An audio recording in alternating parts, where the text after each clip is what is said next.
ఈరోజు మా ఇంట్లో చేప అండి. ఈ చేప పేరు బొచ్చ. 4 సార్లు కల్లుప్పు వేసి శుభ్రంగా కడుక్కోవాలండి, స్మెల్ పోయేలాగా.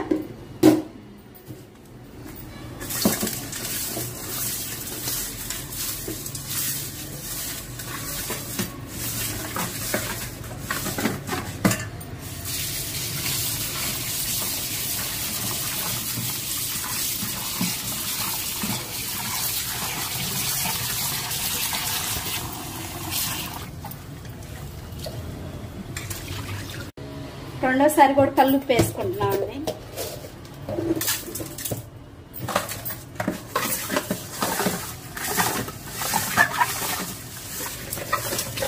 ఇలా 4 సార్లు వాష్ చేస్తే స్మెల్ పోయిద్ది. శుభ్రంగా 4 సార్లు వాష్ చేసుకోవాలి. ఆ నీసు వాసన అంతా పోయేలాగా వాష్ చేసుకోవాలి.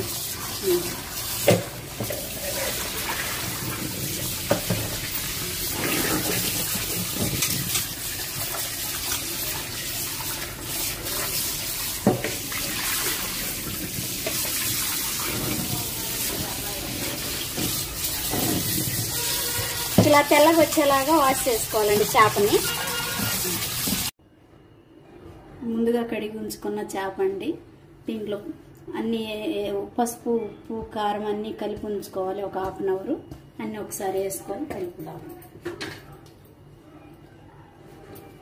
1/2 స్పూన్ పసుపు తీసుకున్నాం.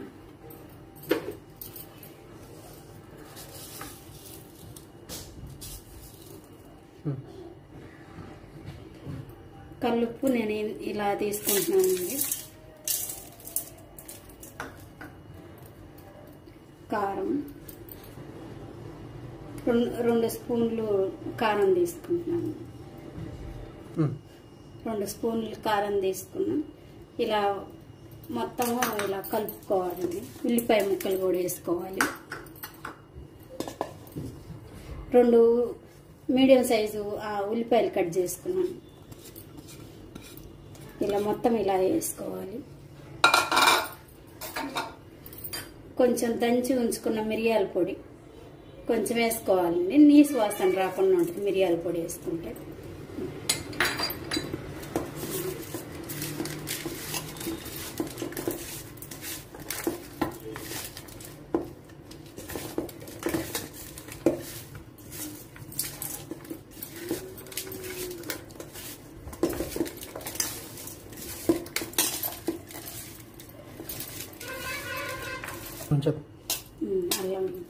అల్లం వెల్లుల్లి పేస్ట్ వేసుకోవాలండి.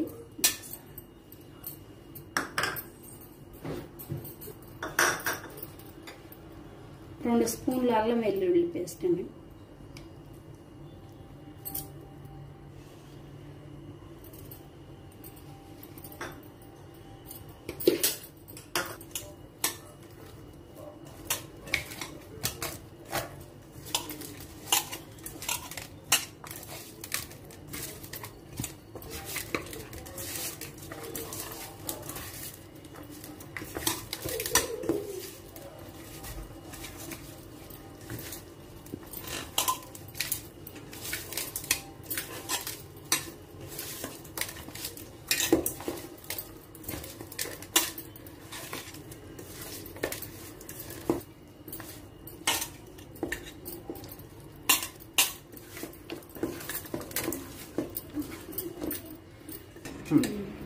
రెండు పచ్చిమిర్చి కట్ చేసి పెట్టుకున్నాండి.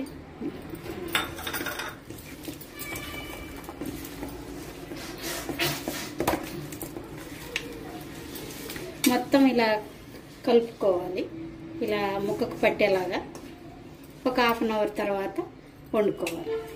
వండే విధానం చూపిస్తాను. ఇది చేపల కూర లేకండి. ఇది 2 స్పూన్లు మెంతులు, 1 స్పూన్ ఆవాలు, 1 స్పూన్ జీలకర్ర తీసుకున్నాను. లైట్ గా వేపుకోవాలి.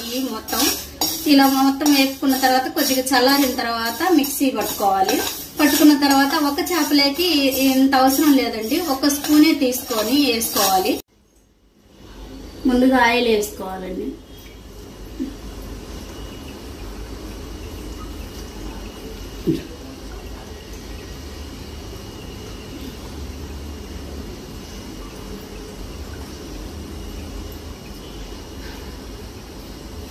అయితే ఇంత తీసుకున్నాను. కొంచెం ఆయిల్ హీట్ అయ్యేలాగా ఉంచుకోవాలి.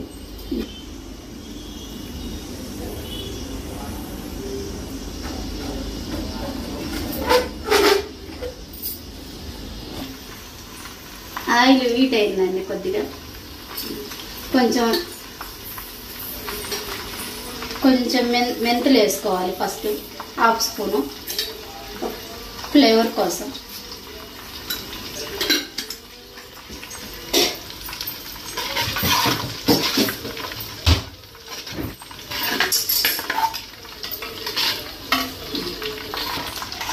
అలా కొంచెం లైట్గా వేగాలి.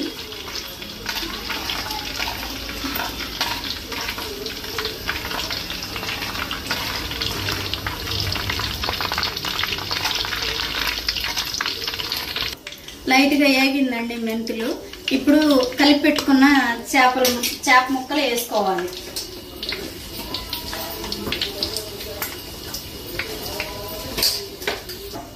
ముందుగా కలిపి పెట్టుకున్న చేప ముక్క ఇలా వేసుకోవాలండి. ఆయిల్ వేడైంది. ఒక్కొక్కటి ఇలా వేసుకోవాలి.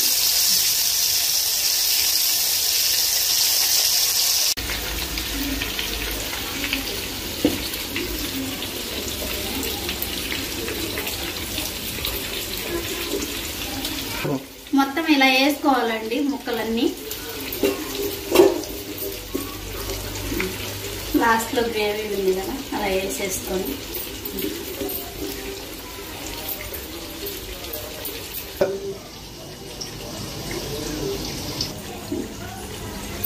ఒక పెద్ద ఉల్లిపాయ అంత చింతపండు తీసుకున్నానండి ఒక చేపకి.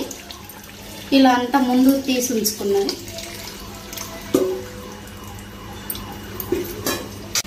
ఇలా అంతా ఒకసారి అలా కలుపుకోవాలి చిన్నగా.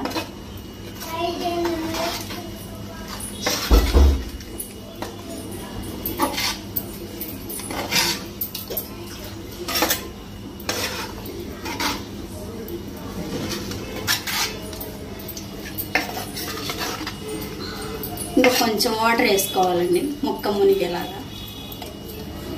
ముందు చింతపండు రసం పోసుకున్నాం కదండి, కొంచెం ఇక ఎక్కువ పోసుకోకూడదు. ఒక హాఫ్ గ్లాస్ పోసుకోవాలి. వాటర్ పోసిన తర్వాత ఇలా ముక్క మునిగింది కదండి. ఇప్పుడు కొద్దిగా ఒక 10 నిమిషాలు మూత పెట్టి ఉంచుకోవాలి. తర్వాత మధ్యలో ఒకసారి చూసుకోవాలి అడుగంటకుండా.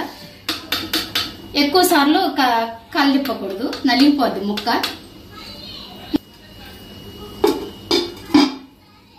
హై ఫ్లేమ్ మిడిల్ లో పెట్టుకోవాలి మంట. ముందు మూత తీసుకొని చూసుకుందామండి ఎలా ఉందో. ఒకసారి ఇలా తిప్పుకోవాలండి. గరిటె పెట్టి తిప్పకూడదు, నలిగిపోద్ది ముక్క. ఒకసారి తిప్పుకున్న తర్వాత కొంచెం గసగసాలు నూరి పెట్టుకున్న గసగసాల పేస్ట్ 2 స్పూన్లు తీసుకున్నాను. ఇలా అంతా నూరి పెట్టుకున్న గసగసాల పేస్ట్ వేసుకోవాలి. వేసుకున్న తర్వాత ఇలా ఒకసారి అలా తిప్పి పెట్టుకోవాలి.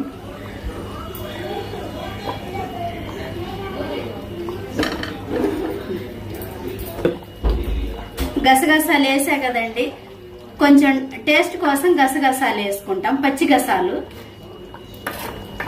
మెత్తగా నూరి పెట్టుకున్నాయి.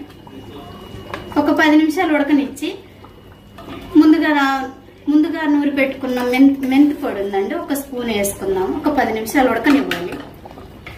లాస్ట్ లో దింపుకునే ముందు మెంతి పొడి వేసుకోవాలి. ఒకసారి మూత తీసుకొని చూసుకుందామండి ఎలా ఉందో. దగ్గరికి అవుతుంది. 1 టేబుల్ స్పూను మెంతి పొడి వేస్తున్నాను.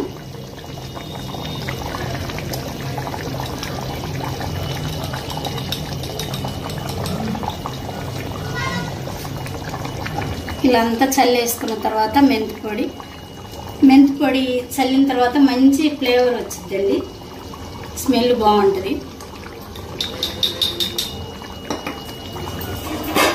ఒకసారి అలా చల్లుకున్న తర్వాత గరిటె పెట్టి కలిదిప్పకుండా ఇలా అనాలి. ఇంత కలిసేలాగా చూడండి. దగ్గరికి చిక్కబడుతుంది. ఇంకొక 10 నిమిషాలు ఉడికిన తర్వాత కొత్తిమీర జల్లేసుకొని దింపేసుకోవటమేనండి. ఇంకా కొంచెం ఉడకాలి. మూత పెట్టేస్తున్నాను. ఒక 10 నిమిషాలు ఉడకాలి. ఒకసారి మూత తీసుకొని చూసుకుందామండి. దగ్గరికి అయిందేమో. దగ్గరికి అయింది. ముందుగా కడిగి ఉంచుకుని కట్ చేసుకున్న కొత్తిమీర అలా వేసేసుకుందాం పైన. ఇలా కొత్తిమీర అంతా చల్లిన తర్వాత ఒకసారి ఇలా తిప్పుకున్నాం. దగ్గరికి అయిందండి కూర.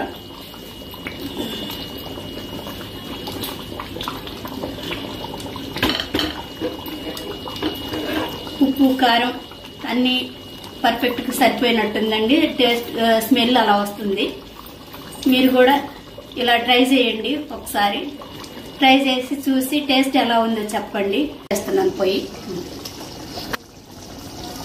స్టవ్ ఆఫ్ చేస్తున్నానండి. కూర అయిపోయిందండి. దగ్గరికి అయింది. ఇంకా వడ్డించుకోవచ్చు. స్టవ్ ఆఫ్ చేసిన తర్వాత కూడా అలా ఉడుకుతుందండి. మట్టి పాత్రలో అలా ఉడుకుద్ది. చూడండి ఒకసారి. స్టవ్ ఆఫ్ చేసిన తర్వాత కూడా 2 మినిట్స్ తర్వాత కూడా అలానే ఉడుకుతుంది.